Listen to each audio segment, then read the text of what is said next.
உங்கள் மத்தியில நான் என்ன பேசலாம் அப்படின்னு சொல்லி நான் யோசித்த போது ஆண்டவர் எனக்கு இந்த வருடத்தினோட ஆரம்பத்திலேயே எனக்கு என்ன பேசினாருன்னு சொல்லி சொன்னா, நீ அங்க போ, அங்க உனக்கு சொல்லப்படும் அப்படின்னு ஊழியம் சம்பந்தமாக தான் பேசினாரு. நான் ஒரு PDF ரெடி பண்ணி எல்லாருக்கும் நான் அனுப்பிச்சேன். நீங்க எல்லாரும் அதை படிச்சிருப்பீங்க, பார்த்திருப்பீங்கன்னு சொல்லி நான் விசுவாசிக்கிறேன். அல்லேலூயா. அது எல்லாருக்கும் வந்துச்சுங்களா? நீங்க கண்டிப்பா அதை படிச்சிருப்பீங்க. சோ இந்த நாட்கள்ல கர்த்தர் நம்ம இடத்துல இந்த வருடத்துல அதிகமா எதிர்பார்க்கிற ஒரு காரியம் என்னன்னு சொல்லி சொன்னா, நாம அவருடைய பணியை செய்யும்படி அழைக்கப்பட்டிருக்கிறோம். அவருடைய பணிக்கு நேராக நம்மை அவர் திருப்புகிற நாட்களுக்கு நேராக நம்ம என்ன பண்ணிட்டோம், வந்துட்டோம். அதுல எந்த விதமான சந்தேகமும் நமக்கு என்ன பண்ணல, இல்ல. சோ இத நம்ம என்ன பண்ணோம், புரிஞ்சுக்கிட்டு நம்ம என்ன பண்ணோம், செயல்பட ஆரம்பிக்கணும். அப்படி அவருடைய சமூகத்துல நான் அவரிடத்துல நான் ஆண்டவரே நான் என்ன பேசணும் அப்படின்னு சொல்லி நான் அவரை நோக்கி பார்த்த போது, ஆண்டவர் எனக்கு ஒரு முக்கியமான காரியத்தை உங்களிடத்துல பகிர்ந்து கொள்ளும்படி எனக்கு கிருபை செய்தார். இந்த நாளுடைய செய்தி எத்தனை பேருக்கு பிரயோஜனமா இருக்கும் அப்படின்னு சொல்லி எனக்கு தெரியல. ஆனால் கர்த்தர் இதை பேசும்படி வழி நடத்தினார். ஏன்னு சொல்லி சொன்னா, அநேகர் நம்ம ஊழியத்துக்கு நேரம் நம்ம கடந்து வருகிறோம், தேவன் அறிந்து கொண்டோம். இருந்தாலும் நம்ம என்ன பண்றோம், அவர் இந்த வருடத்துல அவருடைய ஊழியத்துக்கு நேரம் நம்ம திருப்பப்படுறோம். அப்ப திருப்பப்படும் போது நான் ஊழியம் செய்யறேன், ஆண்டவரை நான் அறிஞ்சிருக்கிறேன்னு சொல்லி ஒரு தெளிவு நமக்குள்ள இருந்தாலும் கூட, எப்படிப்பட்ட ஊழியத்தை நான் செய்து கொண்டிருக்கிறேன் என்ற ஒரு மன தெளிவு நமக்கு இல்லைன்னு சொல்லி சொன்னா, நம்ம செய்யற ஊழியம் எஃபெக்டிவா இருக்காது, அது யூஸ்ஃபுல்லா இருக்காது. சோ அந்த ஒரு மோட்டிவோட கூட, அந்த ஒரு போக்கஸோடு கூட நான் பார்த்த போது, ஆண்டவர் எனக்கு உங்க இடத்துல பேச சொல்லி கொடுத்த காரியம் இதுதான். இதோட செய்தியோட தலைப்பு என்னன்னு சொல்லி பார்த்தோம்னு சொல்லி சொன்னா, மருத்துவச்சிகளின் ஊழியம், அதாவது the ministry of midwives அப்படின்னு சொல்லி வேதத்துல நம்ம என்ன பண்றோம், பார்க்கிறோம். யார் இந்த மருத்துவச்சிகள் அப்படின்னு சொல்லி பார்த்தோம்னு சொல்லி சொன்னா, இஸ்ரவேல் ஜனங்க என்ன பண்ணாங்கன்னு சொல்லி சொன்னா, எகிப்துல அடிமையா 430 வருஷம் அடிமையா அவங்க என்ன பண்ணாங்க, இருந்தாங்க. அப்போ அவங்க ஸ்டார்டிங்ல யோசேப்புன்றதான ஒரு மனிதன் இந்த எகிப்து முழு எகிப்தையும் என்ன பண்ணா, தேவனுடைய பலத்தினால, தேவனுடைய கிருபையினால அவன் ஆண்டு கொண்டிருந்தான். அவன் மரித்த போது, யோசேப்பு மரித்த போது, யோசேப்பை அறியாத புதிய ராஜன் ஒருவன் என்ன பண்றான், எகிப்துல தோன்றான். சோ அங்க நடக்கிற சம்பவத்துலதான் இந்த மருத்துவச்சி என்ன பண்றாங்க, வராங்க. நம்ம என்ன பண்ணலாம், இந்த வசனத்தை வாசிக்கலாம். அப்போ நமக்கு என்ன பண்ணா, நமக்கு புரியும். என்னன்னு சொல்லி சொன்னா, யாத்திராகமம் 1ஆம் அதிகாரம் 11-18 வசனங்கள். அதுவுமன்றி எகிப்தின் ராஜா சிப்பிரால் பூவால் என்னும் பெயருடைய எபிரேய மருத்துவச்சிகளோட பேசி, நீங்கள் எபிரேய ஸ்திரீகளுக்கு மருத்துவம் செய்யும் போது அவர்கள் மனையின் மேல் உட்கார்ந்திருக்கையில் பார்த்து, ஆண் பிள்ளையானால் கொன்று போடுங்கள், பெண் பிள்ளையானால் உயிரோடு இருக்கட்டும் என்றான். மருத்துவச்சிகளோ தேவனுக்கு பயந்ததினால் எகிப்தின் ராஜா தனக்கு கட்டளைப்படி செய்யாமல் ஆண் பிள்ளைகளையும் உயிரோடே காப்பாற்றினார்கள். அதனால் எகிப்தின் ராஜா மருத்துவச்சிகளை அழைப்பித்து, நீங்கள் ஆண் பிள்ளைகளை உயிரோடே காப்பாற்றுகிற காரியம் என்ன என்று கேட்டான். அதற்கு மருத்துவச்சிகள் பார்வோனை நோக்கி, எபிரேய ஸ்திரீகள் எகிப்திய ஸ்திரீகளை போல அல்ல, அவர்கள் நல்ல பலம் உள்ளவர்கள். மருத்துவச்சி அவர்களிடத்துக்கு போகும் முன்னமே அவர்கள் பிரசவித்தாகும் என்றார்கள். இது நிமித்தம் தேவன் மருத்துவச்சிகளுக்கு நன்மை செய்தார். ஜனங்கள் பெருகி மிகுதியும் பலத்து போனார்கள். மருத்துவச்சிகள் தேவனுக்கு பயந்ததினால் அவர்களுடைய குடும்பங்கள் தழைக்கும்படி செய்தார். அப்பொழுது பார்வோன் பிறக்கும் ஆண் பிள்ளைகளை எல்லாம் நதியிலே போட்டுவிடும், பெண் பிள்ளைகளை எல்லாம் உயிரோட வைக்கவும் தன் ஜனங்கள் எல்லாருக்கும் கட்டளையிட்டான். சோ இதை நம்ம பார்க்கும்போது, யோசேப்பு மரித்ததுக்கு அப்புறமா எகிப்தில யோசேப்பை அறியாத ஒரு புதிய வேறொரு ராஜன் எகிப்திலே எழும்புகிறான். அப்பொழுது அங்கே யாக்கோபுடைய பிள்ளைகளும் அவருடைய வேலைக்காரர்களும் பிழைக்கும்படி அங்க எகிப்துக்கு போகும்போது அங்க என்ன பண்றாங்க, ஒரு பெரிய ஜாதியா அவங்க என்ன பண்றாங்க, பெருகிடுறாங்க. ஆண்டவர் அவர்கள் ஒரு பெரிய ஜாதியா மாத்திடுறாரு. அப்போ ஆண்டவர் அவர்கள் ஒரு பெரிய ஜாதியா மாத்தின போது எகிப்தையே ஆண்டு கொண்டிருக்கிற அந்த ராஜன் என்ன செய்கிறான்னு சொல்லி சொன்னா, நம்முடைய ஜனத்தை காட்டிலும் இந்த இஸ்ரவேல் ஜனங்கள் பெரிதாக கூட்டமாக மாறுகிறார்கள். ஒருவேளை யுத்தமும் வருமானால் இவர்கள் அவர்களோடு கூட சேர்ந்தார்கள் நம்மளை அழித்து விடுவார்கள் என்ற ஒரு பெரிய பயத்தோடு கூட அவர்கள் மேல இருக்கிற ஒரு பொறாமை நிமித்தமாக என்ன பண்றான், இந்த ஜனத்தை எப்படியாச்சும் அழிச்சிடணும், இந்த ஜனத்தை எப்படியாச்சும் அடிமையாக்கணும்னு சொல்லிட்டு அவன் என்ன பண்றான், பல தந்திர வேலைகளை செய்யறான். அதுல அவன் செய்யும் போது அவன் செய்யற ஒரு முக்கியமான வேலை என்னன்னு சொல்லி சொன்னா, எபிரேய ஸ்திரீகள், அதாவது யாக்கோபுடைய ஜனங்கள், அவங்களுக்கு பிரசவம் பார்க்கும்போது நீங்க இந்த மருத்துவச்சிகள் தான் அங்க போய் என்ன பண்ணாங்க, பிரசவத்தை பார்ப்பாங்க. அந்த நாட்கள் ஒரு டாக்டர் மாதிரி அப்படி வச்சுக்கோங்களேன், மிட்வைஸ் அப்படின்னு சொல்லி அவங்களை கூப்பிட்டாங்க. அவங்களை கூப்பிட்டு நீங்க பிரசவம் பார்க்கும் போது ஒருவேளை அது ஆண் பிள்ளையானால் அதை என்ன பண்ணுங்க, கொன்று போடுங்க, பெண் பிள்ளையானால் நீங்க உயிரோட வைங்க அப்படின்னு சொல்லி அவர் ஒரு சட்டத்தை என்ன பண்ணிட்டாரு, சீக்கிரட்டா போட்டாரு. சோ அந்த காலகட்டத்துல இந்த மருத்துவச்சிகள் என்ன பண்ணாங்கன்னு சொல்லி சொன்னா, தேவனுக்கு பயந்ததுனால அவங்க என்ன பண்ணாங்க, பார்வோன் கட்டளைப்படி செய்யாமல் இந்த ஜனங்களுடைய ஆண் பிள்ளைகளையும் காப்பாற்றினாங்க. இவங்களை குறித்த சப்ஜெக்ட் ரொம்ப ரொம்ப சின்னது, ரொம்ப ஒரு ஒரு அதிகாரத்துல ஒரு 4-5 வசனத்துல இவங்களை பத்தி எழுதப்பட்டிருக்குது. ஆனா வேதத்துல மிகவும் முக்கியமான ஒரு வேலையை இவர்கள் செய்திருக்கிறார்கள். சோ இவர்களுடைய வாழ்க்கையை நம்ம உற்று பார்த்து நம்ம என்ன பண்ணலாம், வாழ்க்கை நம்ம என்ன பண்ணோம், நம்ம ஆராய்ச்சி பார்க்கணும். இந்த நாட்களை நாம் எப்படி ஊழியம் செய்யறோம், கிறிஸ்துக்குள்ள எப்படி வாழுறோம்ன்றத நம்ம என்ன பண்ணோம், ஆராய்ந்து பார்க்கணும். ரெண்டாவது பார்க்கும்போது என்னன்னு சொல்லி சொன்னா, இந்த ஜனங்களுடைய செய்கை எல்லாம், அதாவது இந்த மருத்துவச்சிகள், அந்த சிப்பிரால் பூவால்ன்றவங்க வேத ஆராய்ச்சியாளர் என்ன சொல்றாங்கன்னு சொல்லி சொன்னா, நிறைய மருத்துவச்சிகள் இருந்தாங்க, அவங்களுக்கு 8 யாருன்னு சொன்னா இந்த சிப்பிரால் பூவால் இருந்தாங்க. அதனாலதான் பார்வோன் அவங்களை கூப்பிட்டு கேட்டான் அப்படின்னு சொல்லி என்ன பண்றாங்க, சொல்றாங்க. இந்த நிறைய மருத்துவச்சிகள் இருந்தா கூட இவங்களுடைய செய்கை, இவங்க செஞ்ச காரியம் எப்படி இருந்துச்சுன்னு சொல்லி சொன்னா, புதிய ஏற்பாட்டுல கிறிஸ்து நமக்கு சொல்லி கொடுத்ததான பிரமாணங்களுக்கு ஒத்திருந்தது. சோ அதனாலதான் நான் என்ன பண்றேன், இவங்களை குறிச்சு பேசணும் அப்படின்னு சொல்லிட்டு நான் என்ன பண்ணேன், தியானித்த போது கர்த்தர் எனக்கு இந்த காரியங்களை என்ன பண்ணாரு, என்னோட இருதயத்துல போட்டாரு. நீங்க யோசிச்சு பாருங்களேன், கிட்டத்தட்ட 4500 அப்ராக்சிமேட்டா மேல வாழ்ந்த ஜனங்க, அதுக்கப்புறமா வந்த இயேசு கிறிஸ்து சொன்ன பிரமாணங்களுக்கு அவங்க என்ன பண்ணாங்க, ஒத்துழைச்சு அவங்க என்ன பண்ணாங்க, இவங்க 2 பேருடைய இவங்களுடைய வாழ்க்கையும் இயேசுடைய பிரமாணமும் ஒத்து போகுது அப்படின் போது எவ்வளவு பெரிய ஒரு ஆச்சரியம். சரி நம்ம பார்க்கலாம் அப்படி என்ன ஒரு காரியங்கள் இருக்குன்னு சொல்லிட்டு கர்த்தர் நம்மோடு கூட பேசுவாராக.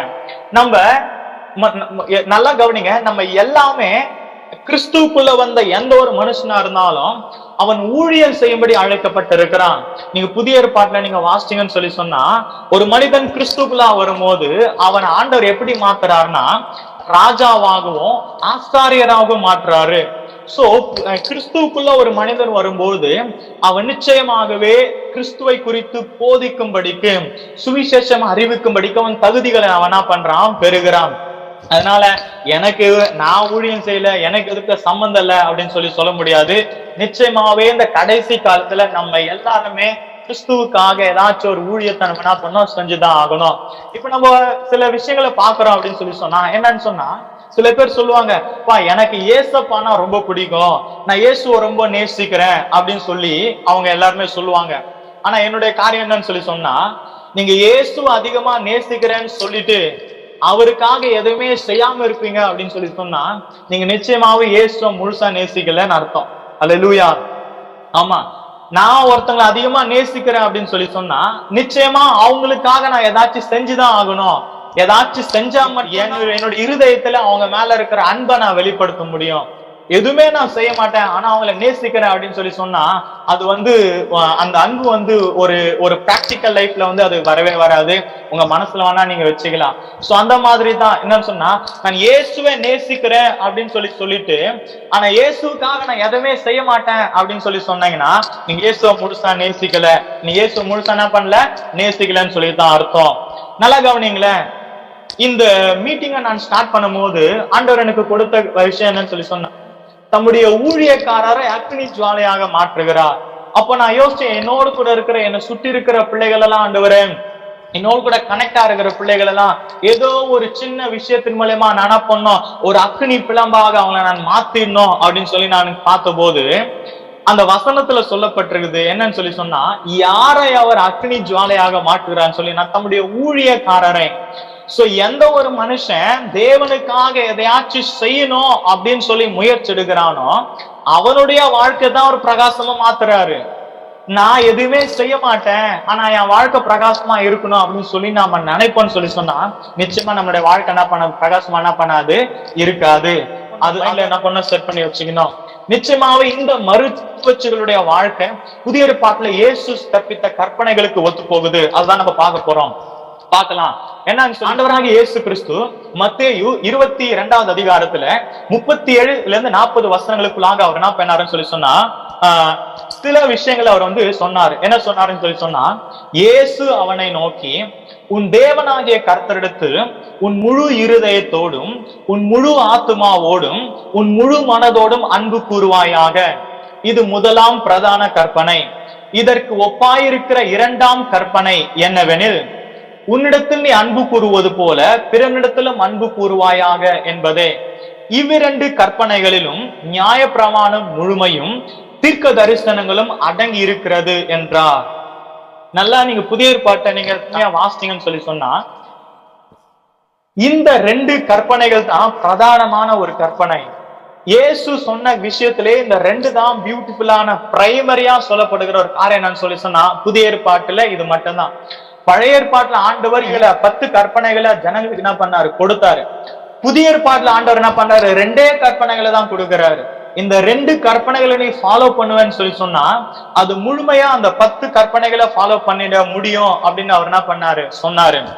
நம்ம என்ன பண்ணுவோம், சில நேரத்துல நம்ம பசங்களுக்கு சொல்லி கொடுக்கும் போது என்ன சொல்லுவோம்னு சொல்லி சொன்னா, பெரிய பெரிய சம்ஸ் எல்லாம் அவங்களால போட முடியலன்னும் போது நம்ம என்ன பண்ணுவோம், சில நேரத்துல சில முக்கியமான பாயிண்ட்ஸ் மட்டும் எழுதி கொடுத்து, இதை மட்டும் போடு, இதை போட்டனா மற்றதெல்லாம் என்ன பண்ணி ஈஸியா என்ன பண்ணிடலாம், வந்துடலாம் அப்படின்னு சொல்லி கொடுப்போம். அந்த மாதிரிதான் ஏசாமி இந்த 2 கற்பனைகளை பிரதானமா கொடுத்துட்டு, அப்பா நீ இதை ஃபாலோ பண்ணனா முழு பிரமாணத்தை நீ என்ன பண்ணலாம், ஃபாலோ பண்ணிடலாம். இதுலதான் எல்லா நியாய பிரமாணமும் தீர்க்க தரிசனமும் கூட இதுல என்ன பண்ணுது, அடங்கி இருக்குதுன்னு சொல்லிட்டாரு. அந்த 2 கற்பனை என்னன்னு சொல்லி பார்த்தேன்னு சொல்லி சொன்னா, உன் தேவனாகிய கர்த்தரிடத்தில் உன் முழு இருதயத்தோடும் உன் முழு ஆத்மாவோடும் முழு மனதோடும் அன்பு கூறுவாயாக. அது 1. 2வது அவர் சொல்றாரு, உன்னிடத்தில் நீ அன்பு கூறுவது போல பிறனிடத்துல அன்பு கூறுவாயாக. இந்த 2 கற்பனைகளை நம்ம பார்க்கும் போது என்னன்னு சொல்லி சொன்னா, முதல் கற்பனை எனக்கும் என் தேவனுக்கும் இருக்கிற உறவு. நான் அவர் கூட எப்படி இருக்கிறேன், அவர் மேல முழுசா நம்பிக்கையா இருக்கிறேன்னா, அவர் எப்படி பாக்குறேன், எனக்கு அவர் என்னோட லைஃப்ல முழுசா அவரை நான் அன்பு கூறேன்னா அப்படின்னு பாக்குறது. 2வது கற்பனை என்னன்னு சொல்லி சொன்னா, எனக்கும் மற்ற ஜனங்களுக்கும் என்னுடைய சக நண்பர்களுக்கும் என்னுடைய உலகத்துல என்னோட கூட வாழ்கிற மனுஷங்களுக்கும் இருக்கிறதான ஒரு காரியம் தான் அந்த 2வது கற்பனை. சோ இத நம்ம பார்க்கும்போதுன்னு சொல்லி சொன்னா, முதலாவது கற்பனை ஆகிய இயேசுவினிடத்துல அன்பு கூறுறேன் அப்படின்னு சொல்லிட்டு 2வது கற்பனையை நான் செய்ய மாட்டேன் அப்படின்னு சொல்லவே முடியாது. இந்த 2வது கற்பனையில தான் நாம செய்ய வேண்டிய ஊழியம் அடங்கி இருக்குது. என்னன்னு சொல்லி சொன்னா, உன்னை போல பிறனை நேசிக்கும் போது பிறனுடைய தேவை என்ன, பிறனுடைய உண்மையான தேவை என்ன, அவன் எப்படிப்பட்ட தேவையில் இருக்கிறான், அவன் எப்படி வாழ்ந்து கொண்டிருக்கிறான் என்பதை நான் பார்க்காம, அவன் மேல கரிசனை கொள்ளாம அவனை நேசிக்க முடியாது. சோ இந்த செகண்ட் பார்ட் தான் நம்ம பண்ற ஊழியம் என்ன பண்ணுது, அடங்கி இருக்குது. கர்த்தர் நம்மோடு கூட பேசுவாராக. நல்லா கவனிங்க.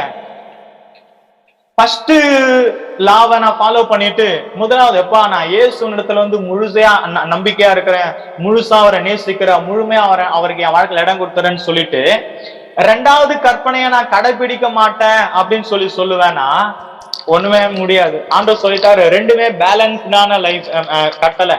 ஒண்ணு நீ ஃபாலோ பண்ணும், இதையும் நீ ஃபாலோ பண்ணும். நான் இதை ஃபாலோ பண்ணிட்டு இதை ஃபாலோ பண்ண மாட்டேன் அப்படின்னு சொல்லவே முடியாது. 1, 2 ரெண்டுமே இம்பார்ட்டன்ட். 2த்தையும் நம்ம என்ன பண்ணோம், ஃபாலோ பண்ணோம்.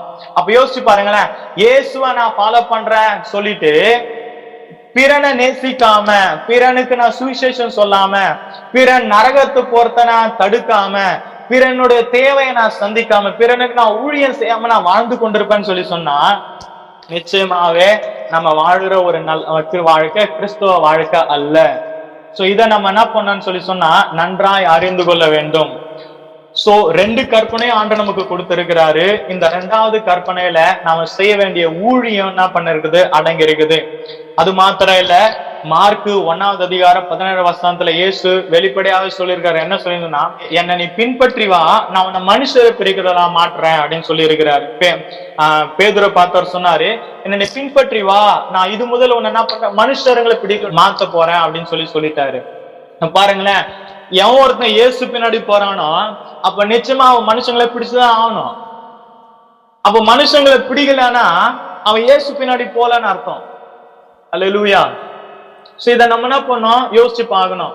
அப்போ இயேசு பின்னாடி நம்ம போறோம்னு சொன்னாலே கண்டிப்பா அவருடைய ஊழியத்தை நம்ம என்ன பண்ணோம், செஞ்சு ஆகணும். இப்ப நான் இயேசு பின்னாடி போறேன் அப்படின்னு சொல்லிட்டு என் கூட இருக்கிற ஒரு சகோதரன் பிரச்சனையில இருக்கிறான், கஷ்டத்துல இருக்கிறான், அவனுக்கு வாழ்க்கையில விடுதலை, இதெல்லாம் பார்த்துட்டு எனக்கு அதுக்கு சம்பந்தம் இல்லப்பா, நான் என்னுடைய பிரைமரி கோல் இயேசுவை ஃபாலோ பண்ணித்தான் நான் அவரை பார்த்துட்டு போறேன் அப்படின்னு சொல்ல முடியாது. நிச்சயமாவே அவர் பின்னாடி போறோம்னு சொன்னா நம்ம மனுஷங்களை பிடிச்சுதான் ஆகணும்.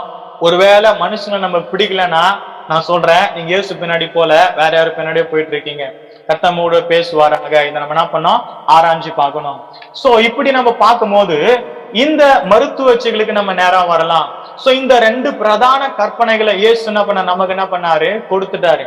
இந்த 2 பிரதானமான கற்பனைகளை அப்படியே மருத்துவச்சிகளுடைய வாழ்க்கையில நம்ம ஒப்பிட்டு பார்க்கும்போது என்னன்னு சொன்னா, ஃபர்ஸ்ட் பாயிண்ட், மருத்துவச்சிகள் அவர்கள் யாருன்னு சொன்னா தேவனுக்கு பயப்படுகிற ஜனங்கள், தேவன் மேல அன்பு கூடுற ஜனங்கள், அவர்கள் தேவனை அதிகமா நேசிக்கிறதான ஜனங்கள். இதுதான் ஃபர்ஸ்ட் தேவன் கொடுத்த அந்த முதலாவது கட்டளை. மருத்துவச்சிகளோட வாழ்க்கையில காணப்படுகிற அந்த குணம், இது ரெண்டுமே கனெக்ட் ஆகுது. நீங்க பாருங்களேன், மருத்துவச்சிகள் தேவனுக்கு பயந்ததினால் எகிப்தின் ராஜா தங்களுக்கு இட்ட கட்டளைப்படி செய்யாமல் ஆண் பிள்ளைகளையும் உயிரோட காப்பாற்றினார்கள். யாத்திராகமம் 1:17. கீழே அதேதான் நம்ம பாக்குறோம். என்னன்னு சொன்னா கீழே 17வது வசனம், அது அடுத்த வசனம் வரும். மருத்துவச்சிகள் தேவனுக்கு பயந்ததினால் அவர்களுடைய குடும்பங்கள் தழைக்கும்படி செய்தார் அப்படின்னு கீழே என்ன பண்ணோம், அந்த வசனம் வரும். இப்ப இந்த 2 வசனத்தையும் பார்க்கும்போது கிளியரா அதுல போட்டிருக்குது, மருத்துவச்சிகள் தேவனுக்கு பயப்படுகிற ஜனங்கள், மருத்துவச்சிகள் தேவனுக்கு பயந்த ஜனங்கள். நீங்க யோசிச்சு பாருங்களேன், இன்னைக்கு நம்ம கிட்ட எத்தனை பேர்கிட்ட தேவனுக்கு பயப்படுற பயம் நமக்கு இருக்குது?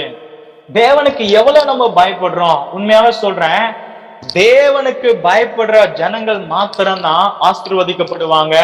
அவர்கள் என்ன பண்ணுவாங்கன்னு சொன்னா தன்னோட வாழ்க்கையில அடுத்த ஸ்டெப்புக்கு போவாங்க. அதுதான் கர்த்தர் நமக்கு கொடுத்த முதலாவது கற்பனை.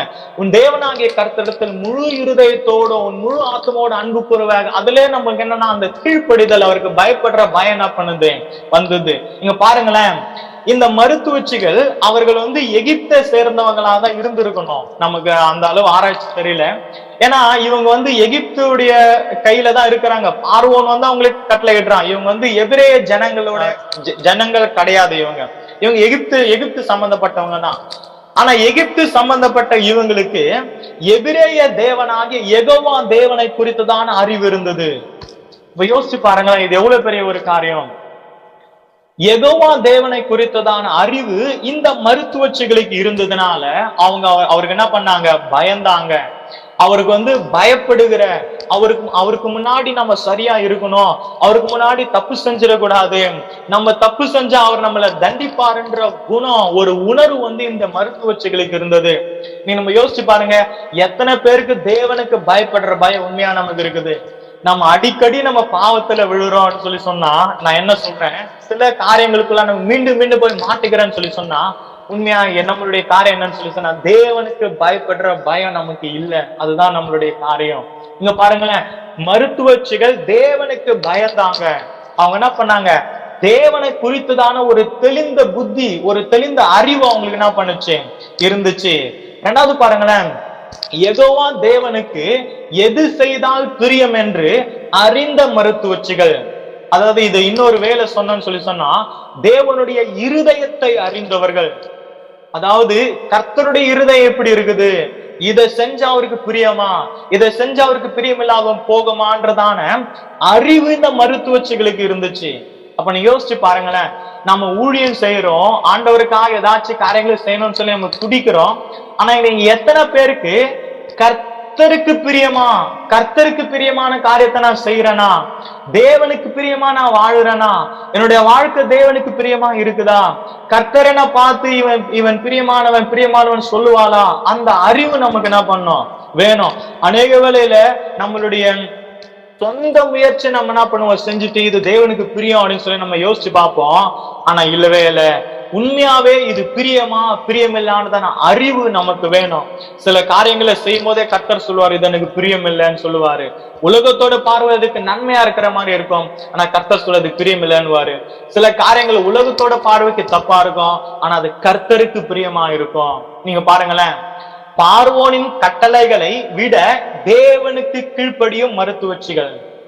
நீ யோசிச்சு பாருங்க, ஒருவேளை பார்வோன் அந்த நாட்கள்ல முதல்ல எழும்புன ஒரு பெரிய சாம்ராஜ்யம் என்னன்னா எகிப்திய சாம்ராஜ்யம் தான். முதல்ல இந்த உலகத்திலேயே எழும்புன ஒரு பெரிய சாம்ராஜ்யம். அந்த நாட்கள்ல அதுக்கு ஈடா எதுவுமே இல்லை. அப்பேற்பட்ட ஒரு சாம்ராஜ்யத்துக்கு கீழே இருக்கிற இந்த மருத்துவச்சிகள் பார்வோனிட்ட கட்டளையை விட எப்பா எனக்கு தேவனுக்கு பயப்படுறதாப்பா எனக்கு முக்கியம், அவருக்கு கீழ்ப்படுறதாப்பா எனக்கு முக்கியம்னு சொல்லி அவங்க என்ன பண்ணாங்க, அவங்க இருந்தாங்க. சோ பாருங்களேன், எத்தனை அற்புதமான எவ்வளவு சூப்பரான ஒரு ஆளுங்க சொல்லி பாருங்களேன். இந்த வேதத்துல உண்மையாவே சூப்பரான குவாலிட்டி இருக்கிறதான ஜனங்கள் குறித்து ஆண்டவர் கொஞ்சம் தான் எழுதி வச்சிருக்கிறாரு. நிறைய பேரை பத்தி நிறைய எழுதுகிறாரு. இப்படிப்பட்ட சில பேரை குறித்து தான் சில 4-5 வசனத்துல முடிச்சிருக்கிறாரு. ஆனா அந்த 4-5 வசனத்துல பார்க்கும் போது அவங்க எப்படிப்பட்ட வேலைகளை செஞ்சிருக்கிறாங்கன்னு பார்க்கும்போது பிரமிப்பா இருக்குது. யோசிச்சு பாருங்க, பார்வோன் இடுற கட்டளையை விட கர்த்தருக்கு கீழ்ப்படுகிறதா முக்கியமா? இன்னைக்கு நம்மளுடைய வாழ்க்கை எப்படி இருக்குது, நாம எதுக்கு கீழ்ப்படுகிறோம் நம்ம என்ன பண்ணோம் பார்க்கணும்.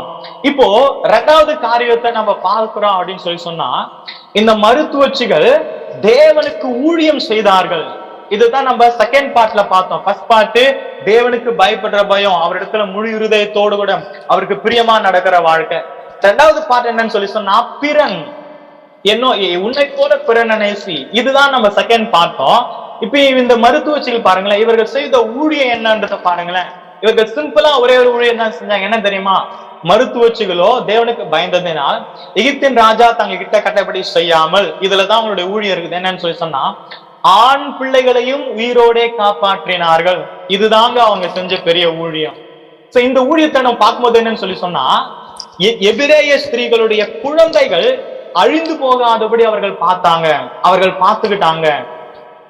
அந்த நாட்கள் யோசிச்சு பாருங்களேன், பிறக்கிற ஒரு குழந்தைய கொல்லும்படிக்கு ஒரு சட்டம் போடப்படுது, ஒரு காரியம் இருக்குதுன்னு சொன்னா அது அந்த ஜனங்களுக்கு எவ்வளவு ஒரு பெரிய வேதனையா இருக்கும்.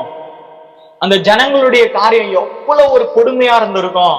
ஆனா இந்த மருத்துவச்சிகள் அவர்களுடைய நிலையை அறிந்து கொண்டாங்க, அவர்களுடைய உணர்வுகளை புரிந்து கொண்டாங்க, அவங்களுடைய வழிகள் என்ன பண்ணாங்க புரிந்து கொண்டாங்க. எபிரேய குடும்ப பிள்ளைகள் வளரும்படி இவர்கள் செய்தார்கள். நீ யோசிச்சு பாருங்களேன், இன்னைக்கு நமக்கு மத்தவங்களுடைய வழியை புரிஞ்சுக்கிற அளவுக்கு நான் ஒரு ஊழியக்காரனா இருக்கிறேனா, என்னுடைய ஊழியம் இருக்குதா, எனக்கு முன்னாடி அழிஞ்சு போய் கொண்டிருக்கிற ஜனங்களை குறித்த நான் அக்கறை உள்ளவனா இருக்கிறேனா, அவருடைய வழியை நான் புரிஞ்சுக்கிறேனா அப்படின்னு தான் நம்ம என்ன பண்ணோம் யோசிச்சு பார்க்கணும். இதுலதான் நம்ம செய்ய வேண்டிய ஊழியம் இருக்குது. நிறைய பேர் சொல்லுவாங்க, என் வாழ்க்கையில ஒண்ணும் இல்ல பிரதர், என் வாழ்க்கை நான் எதுக்கு இருக்கிறேன்னே தெரியல, என் வாழ்க்கையில பெருசா சொல்றதுக்கு ஒண்ணுமே இல்லை, இன்ட்ரெஸ்டிங்கா எதுவுமே இல்லை. நான் சொல்றேன், உங்க லைஃப் த்ரில் ஆகணுமா? நான் சொல்றேன், உங்களை பத்தியே யோசிக்கிறத முதல்ல நிறுத்துங்க. உங்களை பத்தியே யோசிக்கிறத நிறுத்திட்டு உங்களை சுத்தி இருக்கிற ஜனங்களுடைய தேவையை பாருங்க. நான் சொல்றேன், உங்க லைஃப் த்ரில் ஆயிடும், த்ரில்லிங் ஆயிடும், இன்ட்ரெஸ்டிங் ஆயிடும். உங்க லைஃப் உங்களுக்கே பிடிக்க ஆரம்பிச்சிடும். இங்க பாருங்களேன், அடிமைத்தனத்தில் உள்ள பிள்ளைகளுக்கு சிறுமையான ஜனங்களுக்கு ஆதரவாக இருந்த மருத்துவச்சிகள். அந்த அடிமைத்தனத்துல இருக்கிற ஜனங்களுக்கு ஆதரவு யாரும் இல்ல, எதுவுமே சொல்றதுக்கு இல்ல, வெட்டினாலும் குத்தினாலும் யாருங்க, ஏன்னா அவங்க அடிமையாக்கப்பட்டு இருக்கிறாங்க. அப்பேற்பட்ட ஜனங்களுக்கு இவங்க என்ன பண்ணாங்க ஆறுதலா. நீங்க யோசிச்சு பாருங்களேன், ஒரு பிரசவம் போது அந்த குடும்பத்துல எவ்வளவு ஒரு சந்தோஷமா இருக்கும், ஒரு பிரசவம் போது எவ்வளவு சந்தோஷமா இருக்கும். ஆனா அந்த ஜனங்களுக்கு எப்படி இருக்கும், வீட்டுல ஒரு குழந்தை பிறகுதுப்பா அப்படின் போது அந்த குடும்பத்துல எவ்வளவு ஒரு சந்தோஷமா இருந்திருக்கும், ஒரு புது ஆள் வரப்போறாங்கன்னு. ஆனா அந்த ஜனம் என்ன பண்ணிருப்பாங்க, ஐயோ பிரசவமா அப்படின்னு சொல்லி என்ன பண்ண நடுங்கி கொண்டு இருப்பாங்க. 10 மாசம் சுமந்து பெத்த குழந்தைய கண்ணு முன்னாடியே கொல்ல போறாங்கன்னு போது அவங்களுக்கு எப்படி இருந்திருக்கும் அந்த வலி. அதுல இவங்க என்ன பண்ணாங்க ஆறுதலா இருந்தாங்க. நான் நம்மளை பார்த்து கேட்கிறேன், இன்னைக்கு எத்தனை ஜனங்களுக்கு நம்ம ஆறுதலா இருக்கிறோம்? இன்னைக்கு எத்தனை ஜனங்கள் நம்மளால ஆறுதலா இருக்கிறாங்க? இன்னைக்கு எத்தனை ஜனங்கள் இந்த அண்ணன் வரத்தினால எங்களுக்கு சந்தோஷமா இருக்குது, இந்த தம்பி வரத்தினால எங்களுக்கு சந்தோஷமா இருக்குது, இவன் இந்த தம்பி பண்ற ஊழியத்தினால எனக்கு சந்தோஷமா இருக்குதுன்னு சொல்லி எத்தனை ஜனங்கள் சொல்றாங்க நம்மளை பார்த்து, நம்மளுடைய ஊழியத்தை பார்த்து. நான் உங்களுக்கு சொல்றேன், நம்மளுடைய ஊழியம் எவ்வளவு பெருசா இருக்குன்னு முக்கியம் இல்ல, நாம எவ்வளவு பெருசா இருக்கணும்னு முக்கியம் இல்ல. ஒன்னே ஒண்ணுதான், நம்மளுடைய ஊழியம் எவ்வளவு பிரயோஜனமா இருக்குது, நாம மற்றவங்களுக்கு எவ்வளவு பிரயோஜனமா இருக்கிறோம், அதை தான் நம்ம பார்க்கணும். அதுலதான் நம்மளுடைய ஊழியம் நம்மளோட வளர்ச்சி என்ன பண்ணுது இருக்குது. கர்த்தர் நம்மளோட பேசுவாராக. மூணாவது பார்க்கும்போது என்னன்னு சொல்லி சொன்னா, மருத்துவச்சிகள் சாத்தானின் சதிக்கு எதிராக போராடினவர்கள். இந்த 2 கட்டளையும் அவங்க முடிச்சுட்டாங்க, அதுலயே அவங்களுடைய முழு வாழ்க்கையும் அடங்கிடுச்சு. கர்த்தர் சொன்ன எல்லாத்தையும் அவங்க என்ன பண்ணாங்க, ஃபாலோ பண்ணிட்டாங்க. ஆனா இங்க பாருங்களேன், மூணாவது ஒரு காரியம் சொல்லி சொன்னா, இந்த வசனத்தை பாருங்க. ஆண்டவர் ஆதியாகமத்திலே சொல்லிட்டார். என்ன சொல்லிட்டான்னு சொல்லி சொன்னா, உனக்கும் ஸ்திரீக்கும் உன் வித்துக்கும் அவள் வித்துக்கும் பகை உண்டாக்குவேன், அவர் உன் தலையை நசுக்குவார், நீ அவர் குதிகாலை நசுக்குவாய் என்றார். இதுல இந்த வசனத்தை ஆண்டவர் சர்பத்தை பார்த்து, பிசாசை பார்த்து சொல்றாரு. அப்பா, என்னுடைய ஸ்திரீயினத்திலிருந்து ஒருவர் வருவாரு, இயேசு மகாராஜா ஸ்திரீயினுடைய வித்திலிருந்து வருவாரு, அவர் என்ன பண்ணார், உன் தலையை நசுக்குவாரு, இதுவரை நீ போட்ட ஆட்டத்துக்கெல்லாம் ஒரு முடிவு கட்டுவாருன்னு சொல்லி பிசாசை பார்த்து அவர் சொன்னாரு. இப்ப பிசாசுக்கு ஒரு பெரிய கவலை என்னன்னு சொல்லி சொன்னா, ஸ்திரீனிடத்துல இருந்து வரப்போற வித்து என்ன சாகடிக்க போகுது, ஸ்திரீல இருந்து வரப்போறவன் என்ன பண்ண போறான், என்ன பண்ண போறான், கொன்று போட போறான் போது அவன் சுத்தி சுத்தி இந்த இஸ்ரவேல் ஜனங்க கிட்டயே வந்துட்டு இருக்கான். அவன் சுத்தி சுத்தி இந்த இஸ்ரவேல் ஜனங்க என்ன பண்றான், வந்துட்டு இருக்கான். ஐயோ, இன்னைக்கு அந்த குழந்தை வந்துடுமோ, நாளைக்கு அந்த குழந்தை வந்துடுமோ, அவன் என்ன பண்றான், பார்த்துக்கிட்டே என்ன பண்றான் இருக்கிறான். அப்போ கண்டுபிடிக்க முடியல அவனால, எந்த ஸ்திரீ கிட்ட இருந்து வர குழந்தை சாவடிக்கும் கண்டுபிடிக்க முடியாதனால இந்த இஸ்ரவேல் ஜனங்களை அழித்து கட்டும்படி அவன் பல தந்திர வேலைகளை செய்யறான். அதுல ஒண்ணுதான் என்னன்னு சொல்லி சொன்னா, இந்த இஸ்ரவேல் ஜனங்களை அழிக்கும்படிக்கு அந்த ஆண் பிள்ளைகளை, அங்க வளர்ற பிள்ளைகளை கொலை செய்யும்படிக்கு, இந்த ஜனங்க வளராதபடிக்கு அவன் என்ன பண்ற தந்திரமான காரியங்களை செய்யறான். இது மறைமுகமா, வேதத்துல நமக்கு மறைமுகமா இருக்கிற ஒரு காரியம். ஆனா இந்த மருத்துவச்சிகள் அவனுக்கு அவனுடைய சாத்தானுடைய சதி வேலைக்கு எதிராக அவர் என்ன பண்ணாங்க, போராடினாங்க. இதுதான் நம்ம என்ன பண்றோம், இவங்களோட வாழ்க்கையில என்ன பண்றோம் பார்க்கிறோம். மருத்துவச்சிகள் தேவனுடன் இருந்து சாத்தானுடைய திட்டத்தை அழித்தார்கள். நான் சொல்லுகிறேன், இன்னைக்கு எத்தனை பேர் நம்மளுடைய ஊழியம், நம்மளுடைய வாழ்க்கை சாத்தானுடைய சதி திட்டத்தை அழிக்குது. நம்ம கண்ணு முன்னாடி எத்தனையோ ஜனங்க சாத்தானுடைய சத்துருடைய கையில மாட்டிட்டு தவிச்சிட்டு இருக்காங்க. இன்னைக்கு பாவம்ன்றதான வஞ்சகத்தினால நமக்கு முன்னாடி அநேக ஜனங்கள் அவனை அழித்து கொண்டு இருக்கிறான். ஒவ்வொரு நாளும் அவன் என்ன பண்றான், தன்னுடைய தந்திர வேலையினால அழித்து கொண்டு இருக்கிறான். நாம எப்படி இருக்கிறோம், நம்மளுடைய ஊழியம் எப்படி இருக்குது, நம்மளுடைய வாழ்க்கை சாத்தானுக்கு விரோதமா இருக்குதா, அவனுடைய தந்திரங்களை அழிக்கும் விதமாக இருக்குதா, நம்ம என்ன பண்ணோம், அதை என்ன பண்ணோம், செக் பண்ணி பார்க்கணும். கர்த்தர் நம்மோடு கூட பேசுவாராக. இந்த ஆண் பிள்ளைகளை கொல்றது அப்படின்னு சொல்லி சொன்ன என்ன அர்த்தம் தெரியுமா, கிறிஸ்துவுக்குள்ளாக வளர வேண்டிய ஒரு ஆண், கிறிஸ்துவுக்குள்ள ஆணும் இல்ல பெண்ணும் இல்ல, அவங்க எல்லாமே கிறிஸ்துவுக்குள்ள ஒண்ணு. ஓகேங்களா, கிறிஸ்துவுக்குள்ள ஆண் பெண்ன்ற வேறுபாடு இல்ல. அதாவது ஆணுக்கு தான் முக்கியத்துவம் அதிகம், பெண்ணுக்கு கம்மி அப்படின்றது கிடையாது. கிறிஸ்துக்குள்ள 2 பேருமே சமம். அப்போ ஆண்டவர் எவ்வளவு பயன்படுத்துறாரோ அந்த அளவுக்கு பெண்ணையும் பயன்படுத்த முடியும், கிறிஸ்துவால முடியும்.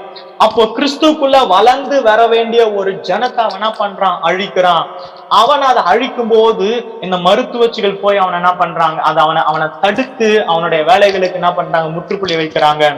இன்னைக்கு நம்மளுடைய ஊழியம் எப்படி இருக்குது, எத்தனை ஆண் பிள்ளைகளை நம்மளுடைய சபையில நம்ம வளர்க்கிறோம், நம்முடைய ஊழியத்துல நம்ம வளர்க்கிறோம்னு நம்ம என்ன பண்ணோம் பார்க்கணும். இல்ல நாமளும் சாத்தான் கூட சேர்ந்து அந்த ஆண் பிள்ளைகள் எல்லாம் கொண்டுட்டு எனக்கு தெரியாதுப்பா அவங்க எப்படின்னா பண்ணிட்டு போட்டேன்னு சொல்லி நம்ம சொல்லிட்டு இருக்கோமா. கர்த்தர் நம்மோடு கூட பேசுவாராக. நான் ஒரு சின்ன விஷயத்த மாத்திரம் சொல்லிட்டு நான் முடிக்க போறேன், எனக்கு டைம் இல்லை. நல்லா கவனிங்க. டேவிட் என்றதான ஒருத்தனும் மார்க் என்றதான ஒருத்தனும் நண்பர்களா இருந்தாங்க. அவங்க யாருன்னு சொல்லி சொன்னா மருத்துவர்கள், மருத்துவம் படிச்சுட்டு இருந்தாங்க. படிச்சுட்டு இருக்கும் போது டேவிட் ஒரு நல்ல கிறிஸ்துவன், கிறிஸ்துவ குடும்பத்திலிருந்து வந்தவன். மார்க் அப்படி இல்லை, அவன் கிறிஸ்துவ அறியாத ஒரு மனுஷன். ஒரு நாள் அவங்களுடைய காலேஜ் எல்லாம் முடிச்சுட்டு அவங்க டாக்டர் பட்டம் வாங்கும்போது அவங்க அந்த காலேஜ்ல வந்து ஒருத்தர் பிரசங்கம் பண்ணாரு. என்ன பிரசங்கம் பண்ணாரு? ஆப்பிரிக்கால கிறிஸ்துவ அறியாம ஜனங்க அழிந்து கொண்டு இருக்கிறாங்க, வாலிபர்களா இருக்கிற நீங்க யாருன்னா போறீங்களா அப்படின்னு சொல்லி என்ன பண்ணாங்க, கேட்டாங்க. அப்ப டேவிட் என்ன பண்ணா, எழுந்து நின்று ஒப்பு கொடுத்தான், நான் ஆப்பிரிக்காவுக்கு போறேன் அப்படின்னு சொல்லி ஒப்பு கொடுத்தான். அப்ப மார்க் அதை பார்த்து சொன்னா, நீ என்ன பைத்தியக்காரனாடா, கை தூக்கி நீ எழுந்து நிக்கிற, அவன் உணர்ச்சியை தூண்டி விட்டுட்டு அவன் பாட்டுக்கு போயிடுவான். ஆப்பிரிக்கால போய் யாரா கஷ்டப்படுத்து, நீ டாக்டர்ரா, நல்ல பணம் சம்பாதிக்கலாம் வாடான்னு சொல்லி கூப்பிட்டான். ஆனா டேவிட் என்ன பண்ணிட்டான், அவனோட பேச்சை உதறிட்டு அவன் என்ன பண்ணிட்டான், ஆப்பிரிக்காவுக்கு ஊழியம் செய்யும்படி போயிட்டான். நல்ல கவனிங்க, அவர் ஆப்பிரிக்காவில போய் ஊழியம் செய்யும் போது அவரை ஜனங்கள் புரிந்து கொள்ளவில்லை, அவரையே சாகடிக்க சொல்லி வந்தாங்க. ஆனா அவர் விடல, அவர் தொடர்ந்து அந்த ஊழியத்தை செஞ்சாரு, மக்களுக்கு படிப்பு சொல்லி கொடுத்தாரு. ஒரு நாள் அந்த ஜனங்களை சிங்கம் என்ன பண்ணிட்டு கடிக்க முயற்சிக்கும் போது இவர் என்ன பண்ணாரு, துப்பாக்கி இந்த சிங்கத்தை சுட போனாரு. எதிர்பாராத விதமா அந்த சிங்கம் என்ன பண்ணிச்சு, இவருடைய கையை அடிச்சிடுச்சு. அப்போ ஒரு கை அவர் கிழிஞ்சதுனால அவர் என்ன பண்ண முடியலன்னு சொன்னா, அந்த இடத்துல ஒரு டாக்டரும் கிடையாது, இவர் மட்டும்தான் இருக்கிறாரு. இவர் என்ன பண்ணாரு, தன்னுடைய ஒரு கையாலேயே அந்த கைக்கு என்ன பண்றாரு, தையல் போட்டு அதை என்ன பண்றாரு, சரி பண்றாரு. அந்த அளவு ஊழியத்துல கஷ்டப்படுறாரு. அப்போ தொடர்ந்து அவர் போயிட்டு இருக்கும் போது ஊழியத்தை கஷ்டம், பயங்கரமான கஷ்டம். ஆப்பிரிக்கால அந்த நாட்கள்ல ரோடே இல்லை, அந்த ஆப்பிரிக்காவுக்கு ரோடே இல்லை. அதுல ஒரு ஊழியத்தை செய்யும்போது கொஞ்சம் கொஞ்சமா ஜனங்க ரட்சிக்கப்படுறாங்க. இவர் செய்யற ஊழியம் இங்கிலாந்துல இருக்கிற ராணிக்கு தெரிய வருது, இப்படி ஒரு மனுஷன் ஆப்பிரிக்கால போய் ஊழியம் செஞ்சுட்டு வராருன்னு தெரிய வருது. அங்க அந்த ஆப்பிரிக்கால என்ன பிரச்சனைன்னு சொன்னா, அடிமைகளை விற்கிறாங்க, ஜனங்கள் அடிமையா கொத்தடிமையா என்ன பண்றாங்க, வியாபாரம் பண்றாங்க. இதை அவர் என்ன பண்றாரு, எதிர்த்து சண்டை போடுறாரு. இதனால அவங்களுக்கு எங்களுக்கு பிரச்சனை வருது. கடைசியில இவர் அங்க ஊழியம் செஞ்சு அவர் என்ன பண்றாரு, மறிச்சு போறாரு. ஜெபித்து கொண்டே அவர் என்ன பண்றாரு, மறிக்கிறாரு. இவர் மறிச்ச உடனே இந்த செய்தி இங்கிலாந்துல இருக்கிற ராணிக்கு தெரிய வருது. உடனே ராணி கட்டளை போடுறாங்க, உடனே அவரை கூட்டிட்டு வாங்க, அவரோட சடலத்தை எடுத்துடுவாங்கன்னு சொல்லி சொல்றாங்க. ஆனா ஆப்பிரிக்கா ஜனங்க சொல்றாங்க, இல்ல இவரை நாங்க தரமாட்டோம், இவர் எங்க தேசத்தா வந்தாருன்னு சொல்லி சொல்றாங்க. ரெண்டு தேசமும் என்ன பண்ணுது, பேச்சுவார்த்தை சண்டை போடுது. எங்களுக்கு டேவிட் இங்க வேணும், டேவிட் இங்க வேணும் சண்டை போடுது. வேற வழி இல்லாம ஆப்பிரிக்கா ஜனங்க என்ன சொல்றாங்க, டேவிட்டோட இருதயம் எப்பவுமே ஆப்பிரிக்காவுக்கு தான் அடிச்சுட்டு இருந்துச்சு, அதனால அவருடைய இருதயத்தை ஆப்பிரிக்கால போதைங்க, அவரோட சடலத்தை நீங்க கொண்டு போங்கன்னு சொல்லிட்டாங்க. எனவே ரெண்டு பேரும் பேச்சுவார்த்தை நடத்தி அவருடைய இருதயத்தை ஆப்பிரிக்கால புதைச்சிட்டு அவரோட சடலத்தை இங்கிலாந்துக்கு கொண்டு வந்தாங்க. என்னத்தமா நடந்துச்சு, இங்கிலாந்துல பெரிய ராணுவ மரியாதையோடு கூட அவரோட சடலத்தை கொண்டு வந்தாங்க. எல்லாரும் பார்த்தாங்க, இப்பேற்பட்ட மனிதனா ஆப்பிரிக்கா தேசத்துல போய் இத்தனை வருஷத்துல இத்தனை ஜனங்களை கிறிஸ்துக்குள்ளாக ஆதாயப்படுத்தி இருக்கிறாரு, எவ்வளவு பெரிய மனுஷனுடைய இருதய ஊர்வலத்துல எல்லாரும் ராணுவ மரியாதை கூட வந்தாங்க. அந்த ராணுவ மரியாதையில ஊர்வலத்துல ஒரு மனுஷன் ஐயோ ஐயோன்னு சொல்லி கதறி அழுதுன்னு தான்.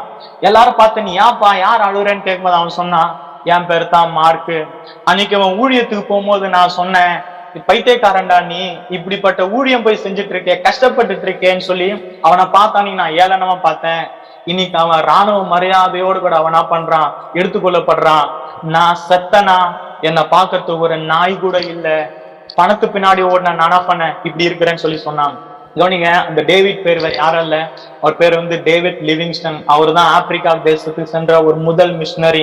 ஆப்பிரிக்காவுக்கு முதல்ல மேப்பையே உண்டாக்குனது அந்த மனுஷன் தான். இந்த மனுஷனை குறித்து இன்னும் நிறைய இருக்குதுங்க, டைம் இல்ல சொல்றதுக்கு. என்ன பண்ணுங்க, போய் கூகுள் பண்ணி பாருங்க, வெப்சைட்ல போய் நீங்க யூடியூப்ல பாருங்க, இவரை பத்தி நிறைய இருக்குது. எதுக்காக நான் சொல்ல வரேன்னு சொல்லி சொன்னா, கடைசி காலத்துல நம்ம வந்துட்டோம், கிறிஸ்துவுக்காக நம்ம என்ன செய்தோன்றது மாத்திரம் தான் அவர் கேட்பாரு. அதுல நம்ம ஜாக்கிரதையா இருக்கணும். நம்ம இருக்கிற எல்லாமே அழிஞ்சு போகும், பணம் பதவி வீடு அது எல்லாமே பழிஞ்சு போகும். ஒன்னே ஒண்ணுதான், அவருக்காக நீ என்ன செஞ்ச, அது மாத்திரம் தான் நிலைச்சு நிற்கும். கர்த்தர் நம்மோடு கூட பேசுவாராக. நம்ம எல்லாரும் தலைகளை தாழ்த்தி நம்ம ஜெபித்து முடிக்கலாம். டைம் எனக்கு முடிய போகுது, ஒரு நிமிஷம் தான் இருக்குது. எதுக்காக இந்த செய்தி உங்ககிட்ட நான் பேசினேன்னு சொல்லி சொன்னா, அழிஞ்சு போய் கொண்டிருக்கிற ஆத்துமாக்களை குறித்து நான் பரிதபிக்காமல் இருப்பேன்னு சொல்லி சொன்னா, நானும் அழிந்து போய் விடுவேன்.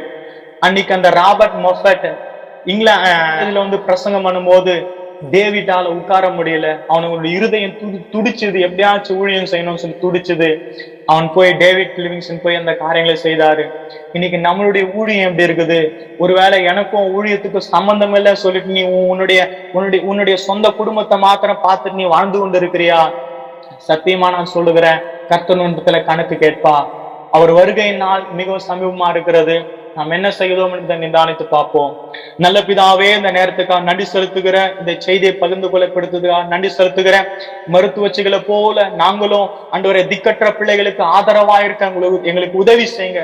எங்களுடைய வாழ்க்கை அவர்களுக்கு ஒரு ரோல் மாடல் ஆகும். ஆண்டவரே, சத்துருவனால பாவத்தினால பிடிக்கப்பட்டிருக்கிற அழிந்து போய் கொண்டிருக்கிற ஜனங்களுக்கு நாங்கள் உதவி செய்யத்தக்கதாக ஆண்டவரே கர்த்தர் எங்களுடைய இருதயங்களை மாற்றும்படியாக, என்னுடைய பிள்ளைகளுடைய இருதயங்களை மாற்றும்படியாக ஜெபிக்கிற ராஜா. சுயநலமான வாழ்க்கை ஆண்டவரே, என்னுடைய குடும்பம், என்னுடைய வேலை, என்னுடைய காசு, என்னுடைய பணம், என்னுடைய வீடு, இப்படியே சுயநலத்துல சிக்கி கொண்டிருக்கிற பிள்ளைகளை கர்த்தர் ஆண்டவரே இந்த நாள்ல சந்திப்பீராக தகப்பனே. ஜெபிக்கிறேன். அழிந்து போய் கொண்டிருக்கிற ஆத்துமாக்களை நேராக இவர்களை திருப்பும்படியா ஜெபிக்கிறேன். கிறிஸ்துவுக்காக ஆண்டவரே ஏதாச்சும் ஒரு சின்ன காரியத்தை வார்த்தை செய்ய ஆண்டவரே இவர்களுக்கு கர்த்தர் உதவி செய்யும்படியா ஜெபிக்கிறோம். துதிகன மகிமையானவருக்கே செலுத்தி ஜெபிக்கிறோம். வழிநடத்துங்க. இயேசுநாமத்தில் ஜெபிக்கிறோம் நல்ல பிதாவே. ஆமென்.